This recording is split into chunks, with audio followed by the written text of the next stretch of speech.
Wyjeżdżam z Itaki. Dzisiaj ma być deszczowy dzień. Zobaczymy, na razie nie pada. Ale na szczęście temperatura jest taka całkiem spoko. Koło 20 stopni, więc nawet jak będzie padać, no to nie powinien być to taki zimny deszcz. No ale zobaczymy.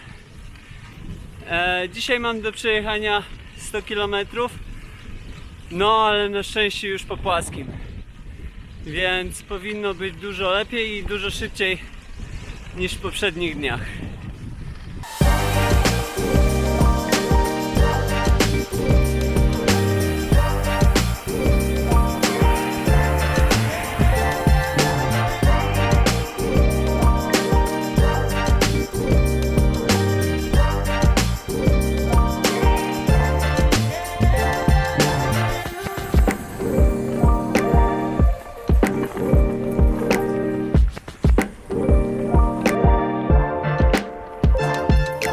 No i przyszła kryska na motyska, złapał mnie w końcu deszcz, ale no uciekałem przed nim przez jakieś 60 km, także i tak jestem zadowolony. Wiatr nadal w plecy, także to jest git. Wjechałem właśnie na Erie Canal Trail, który będzie mnie prowadził chyba też i jutro i może jeszcze nawet pojutrze trochę. No cóż, przez ostatnie 30 km nieustanny deszcz, ale temperatura jest całkiem spoko. Tak około 20 stopni, więc nie jedzie się źle. Dojeżdżam już do swoich gospodarzy, na szczęście, bo zaraz będę mógł się wysuszyć. No powiem wam, że w takie dni to naprawdę warm showers robi niesamowitą robotę, bo psychicznie wcale nie męczy mnie ta jazda w deszczu, bo mam świadomość tego, że zaraz będzie ciepełko. No więc do usłyszenia jutro.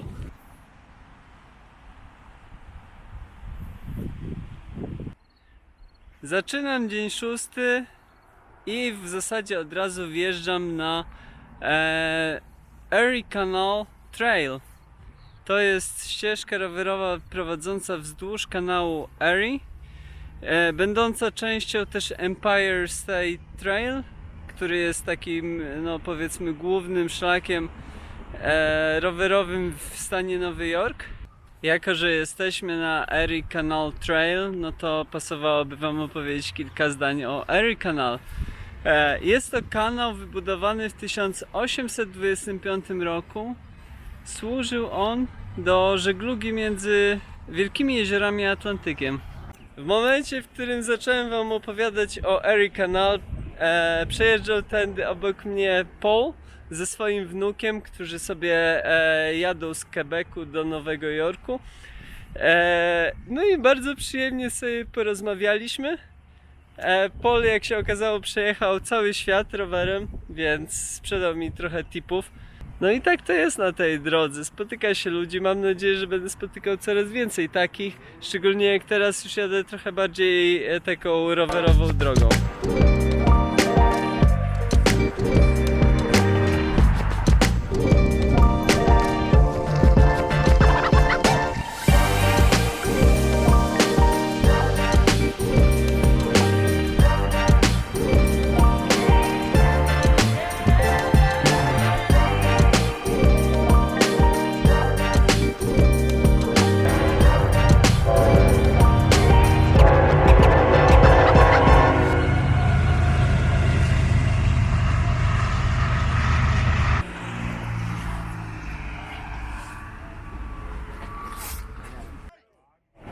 You're from Poland? You get the Polish. $7, please.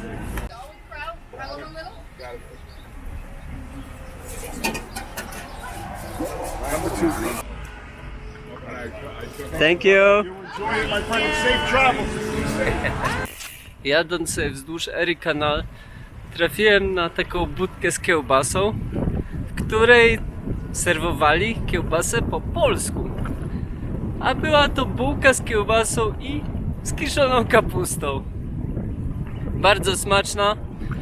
Trochę się posiliłem. No i cóż, ruszam dalej.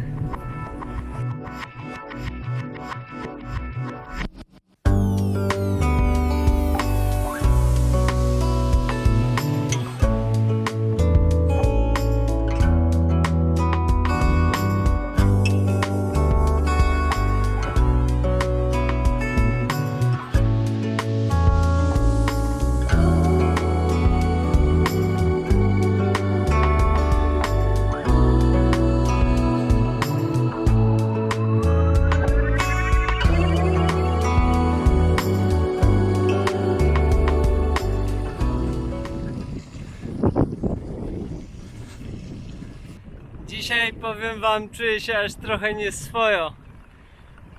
Po prostu taka piknikowa atmosfera, że można zapomnieć, że jestem na wyprawie.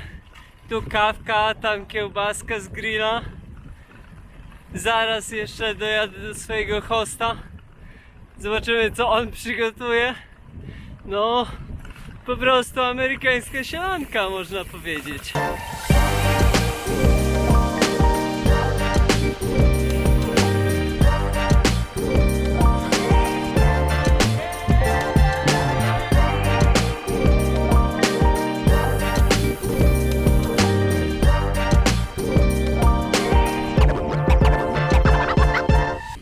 Dzień 7. Dalej Erie Canal Trail. No i powiem wam, że dzisiaj już nie jest tak sielankowo jak było wczoraj. Pogoda się trochę popsuła. Jest duże zachmurzenie. Możliwe, że będzie padać. No ale cóż, jechać trzeba. Trasa też jest dzisiaj już taka mniej ciekawa jak wczoraj. Jedna wielka nuda. Co prawda przejechałem dopiero jakieś 10 km. No ale moi gospodarze mówili, że tak to pewnie będzie wyglądało aż do Buffalo.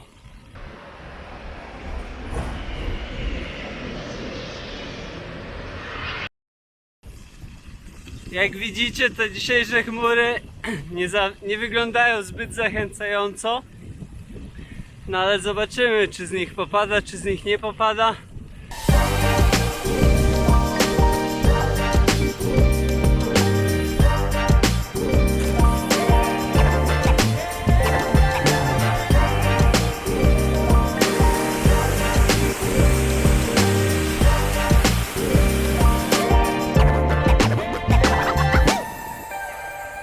Dojechałem do miejscowości Tonawanda. No i jak się okazuje, tutaj się kończy moja przygoda z Erie Canal Trail. Dojechałem do końca, zaraz będę jechał do Buffalo, gdzie mieszkają moi dzisiejsi gospodarze. No a jutro Niagara.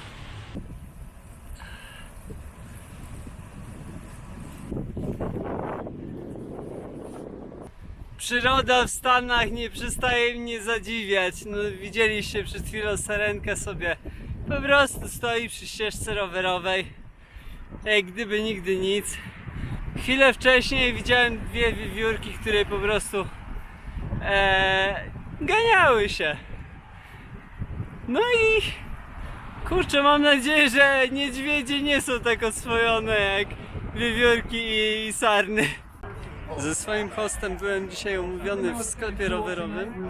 No i załapię się jeszcze na group ride.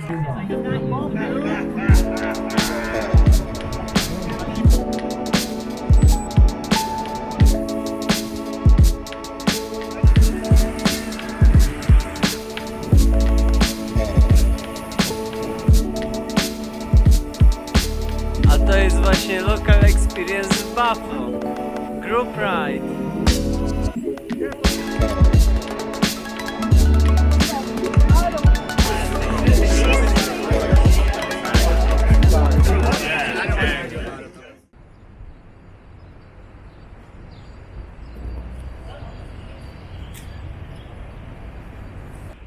No i dotarłem nad Niagara Falls. Słońce zaczyna wychodzić za chmur, więc wydaje się, że będzie spoko pogoda. Właśnie wyszedłem z Visitor Center, gdzie pani poinformowała mnie, jak to wszystko wygląda, jakie są atrakcje, gdzie tam sobie pochodzić i gdzie kupować bilety. I zobaczymy. jak to wygląda wszystko tu.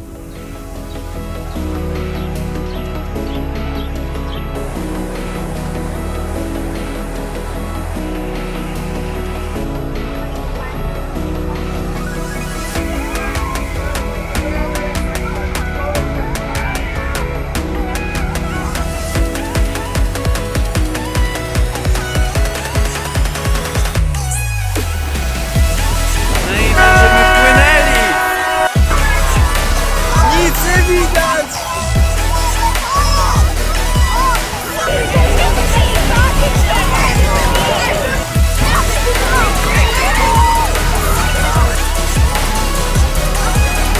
No, powiem wam, robi wrażenie.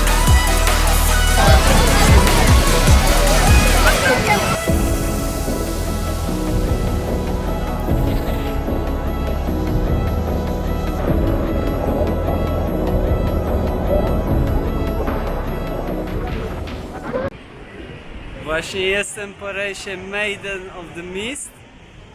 Maid of the Mist? No i powiem wam, że naprawdę było grubo. Jak wjechaliśmy w tą kipiel, która jest przy największym wodospadzie, to po prostu zewsząd się lała woda. No niesamowite przeżycie, jak tutaj będziecie, no to na pewno ten rejs wam polecam. Kosztuje $28, więc jeszcze nie jest aż tak najgorzej.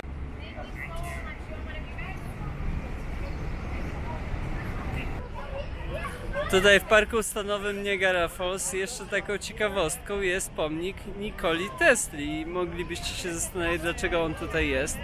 Ano dlatego, że Tesla był konsultantem Westinghouse'a i głównym inżynierem przy budowie generatorów prądu zmiennego w elektrowni wodnej, która tutaj powstawała. I co ciekawe, ta elektrownia wodna jako pierwsza w historii wygenerowała prąd zmienny przesłany na dłuższą odległość. I było to między Niagara Falls a Buffalo jakieś 20 mil.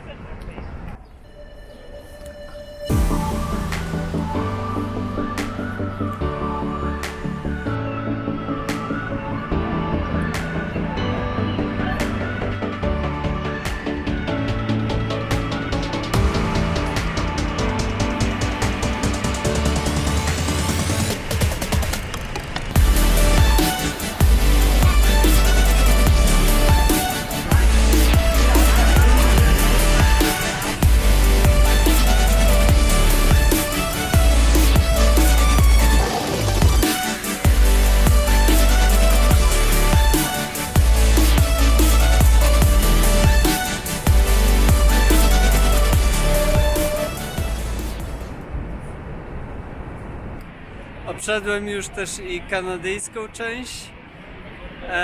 No i powiem wam, że jeśli chodzi o sam widok na wodospady, no to na pewno kanadyjska część lepiej tutaj wypada. Aczkolwiek amerykańska część daje większe doświadczenie tego wodospadu, bo po prostu jest się go bliżej. Także obie strony mają wiele do zaoferowania. Nie dzieli je duży dystans, można to spokojnie zrobić pieszo, także jeśli tu będziecie, zdecydowanie polecam wam zwiedzić naraz od razu obie strony.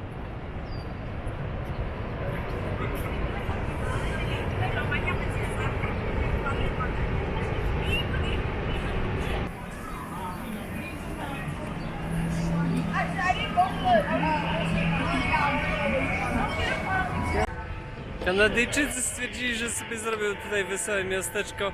No i tak to wygląda. Wszędzie jakieś salony gier, domy upiorów i tego typu rzeczy. Na szczęście były burgery między tym.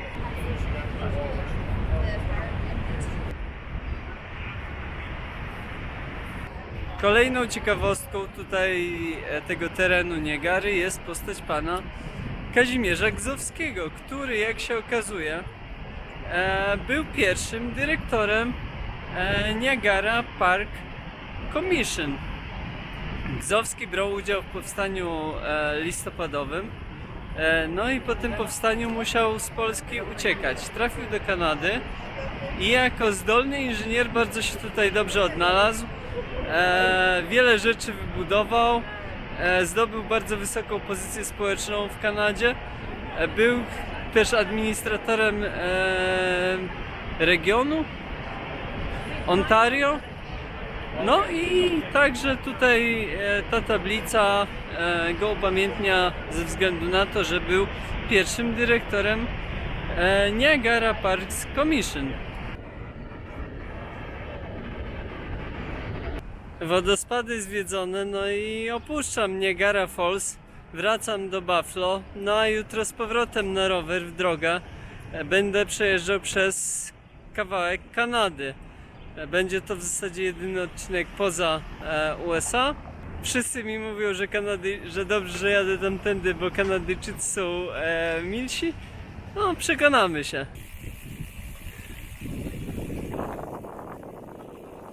Dzień 8, Buffalo.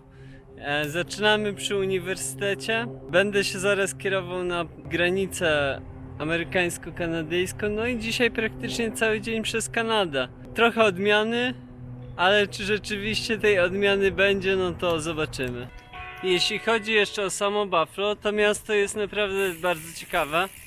Jest tu wiele muzeów, w tym właśnie odnowione i niedawno otwarte, dosłownie chyba kilka dni temu, Muzeum Sztuki. Nie miałem czasu się do niego wybrać, ale z zewnątrz budynek się prezentuje bardzo okazale. Podobnie zresztą jak budynek uniwersytetu. Buffalo jest też, co może zaskakiwać, bardzo polskim miastem, tylko swego czasu, a może nadal, była to druga największa społeczność polska w Stanach, tuż po Chicago. Miasto jest bardzo zielone, ma dużo parków, między innymi Delaware Park, w którym wczoraj widziałem na własne oczy publiczne pole golfowe. Ludzie sobie po prostu w środku dnia grali w golfa, także bardzo przyjemne.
Jadę tak sobie tymi trailami i jest mega pusto. Pierwszy fragment, który był jeszcze asfaltowy,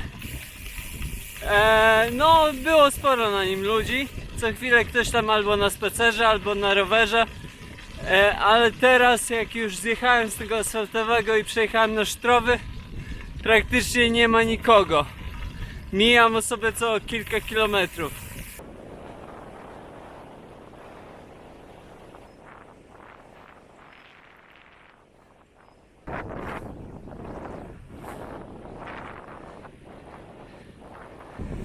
Wreszcie trochę odjechałem od wody. No i wreszcie wiatr trochę zelżał. Na wybrzeżu wieje niesamowicie. Wiatr taki przednioboczny, więc przyjemnie nie jest. No ale na szczęście już mi zostało jakieś 30 km do końca. Także już sobie na spokojnie to dzisiaj dokręcę.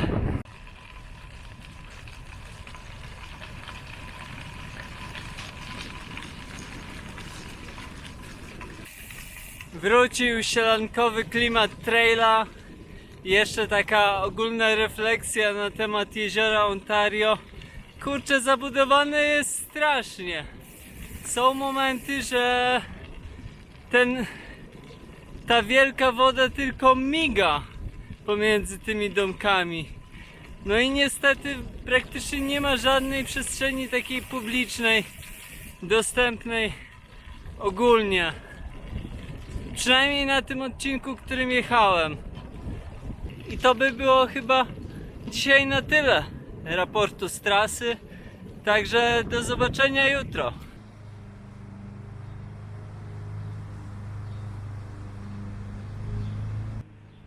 Przyjechałem do Delhi i jak się okazało, jest to dom polski.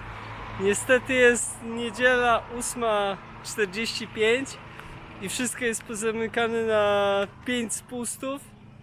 No niestety, chyba nie uda mi się z nikim porozmawiać po polsku tutaj.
Dzisiejszy dzień, tak jak się spodziewałem trochę, zupełnie bez historii, oprócz tego domu polskiego, to w zasadzie nie było nic oprócz jechania.